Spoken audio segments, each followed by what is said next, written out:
Et tout de suite, un nouveau flash toute l'actu de ce vendredi 27 septembre. Ce sont les conséquences de la fermeture de la maternité de Tourcoing.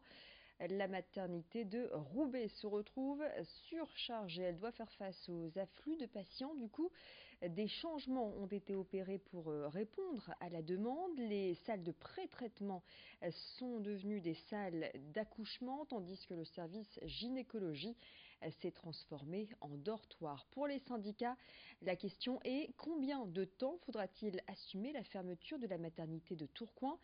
C'est la question que se pose le secrétaire CGT Jacques Adamski, rencontré par Jerry Jouot-Defer. Je vous propose tout de suite de l'écouter.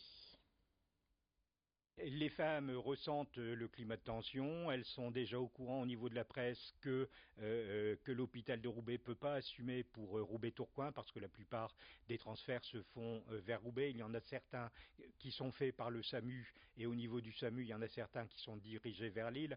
À Lille, il y a aussi des problèmes, tout l'hôpital est tendu. On est dans une situation où tout l'hôpital est tendu, c'est un jeu de cartes, on tire une carte et tout s'effondre. Donc il y a un risque énorme pour que l'ensemble du système tombe.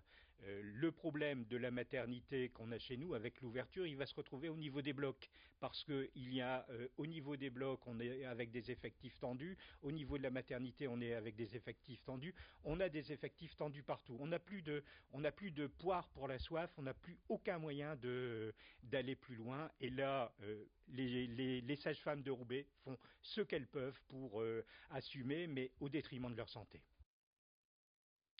Depuis le début de la semaine, les facteurs de l'Homme, Lambersart, Armentières et Haubourdin sont en grève. Ils entendent protester contre la réorganisation des plannings au sein de la Poste. Sur une journée, l'amplitude horaire des postiers va être étendue avec une pause déjeuner le midi. Les postiers grévistes, eux, entendent préserver leur journée en continu pour se libérer plus tôt dans l'après-midi. Dans les bureaux de poste où les nouveaux plannings ont été instaurés, les syndicalistes estiment que les équipes sont épuisées.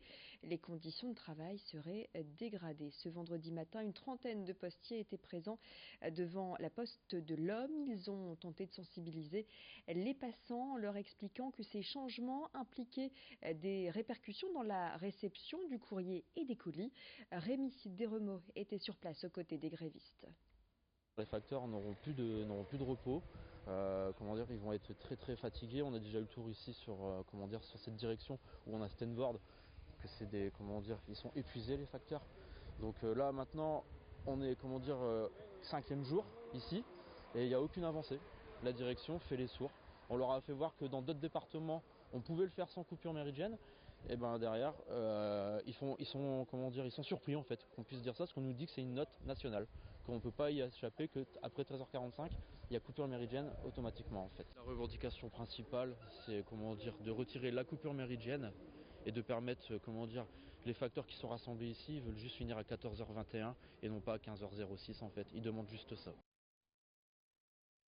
Dans le quartier de Fives, la friche gourmande plie bagages. Depuis 2 ans maintenant, le lieu animait le site de Fives Caille, actuellement en pleine réhabilitation.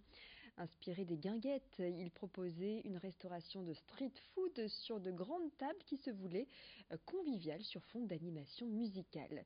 Désormais, l'ambition des créateurs est de réimplanter ce lieu éphémère dans un autre endroit tout aussi insolite, toujours à Lille mais peut-être plus proche du centre-ville. Le projet est ambitieux mais sera réalisable selon Philippe Blanchot, le cofondateur, car le succès, selon lui, toujours est au rendez-vous. En 2018, la friche gourmande a rassemblé 60 000 visiteurs et tout autant en 2019. Explication recueillie sur place par Xavier Silly.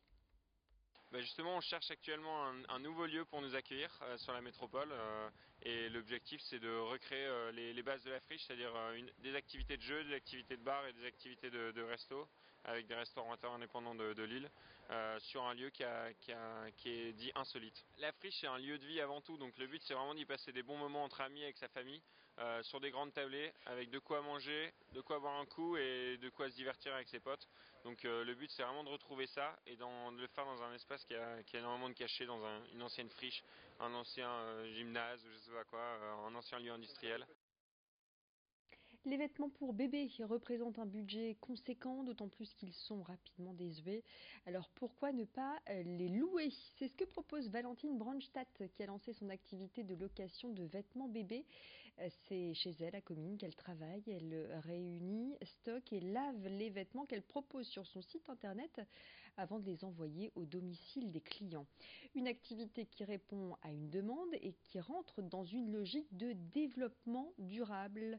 Les commandes s'adressent aux enfants de 1 à 36 mois et Valentine Brandstadt tient à personnaliser chaque colis. Jerry Jouot de Fer l'a rencontré.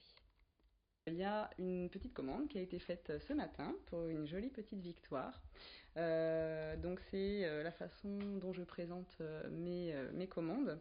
Donc je les relave tous en fait, les vêtements quand ils arrivent chez les bébés. Ils sont tous relavés avec une lessive écologique spéciale bébé bio. Donc après je les sèche, je les repasse et je les replie. Ensuite, je les emballe avec une petite ficelle parce qu'effectivement, je suis dans une démarche zéro déchet et j'ai pas envie de mettre des emballages superflus qui vont finir à la poubelle et qui ne serviront à rien. Donc, c'est vraiment très simple. Je mets toujours un petit mot également fait par mes soins, la petite étiquette avec le prénom et puis voilà, c'est parti dans le colis. Y a-t-il trop de panneaux publicitaires sur la voie publique? Faut-il supprimer les panneaux lumineux? Les habitants des 90 communes qui composent la métropole lilloise, la MEL, sont invités à s'exprimer sur ce sujet. Je vous rappelle que la MEL a ouvert une enquête publique pour élaborer le futur règlement local de publicité intercommunale. Celui-ci doit déterminer la réglementation de l'installation des supports publicitaires sur l'espace public dans la métropole lilloise. La rédaction de ce règlement fait l'objet d'une concertation et d'un dialogue avec le grand public, les associations de protection des paysages, les professionnels de l'affichage ou encore les partenaires publics. Et selon le groupe Europe Écologie Les Verts, ce projet est insuffisant pour lutter contre la pollution visuelle ou encore contre un schéma de société consumériste dans un contexte de préoccupation environnementale grandissant. Vous voyez à l'instant, vous avez vu Lise Dalleuf, l'une des élues métropolitaines Europe Écologie Les Verts, qui vous incite donc vivement à participer à cette enquête publique, à vous exprimer jusqu'au 4 octobre sur le site lillemétropole.fr, sur le site de la MEL. C'est la fin de cette édition. Tout de suite, les prévisions météo. Restez avec nous, l'info continue.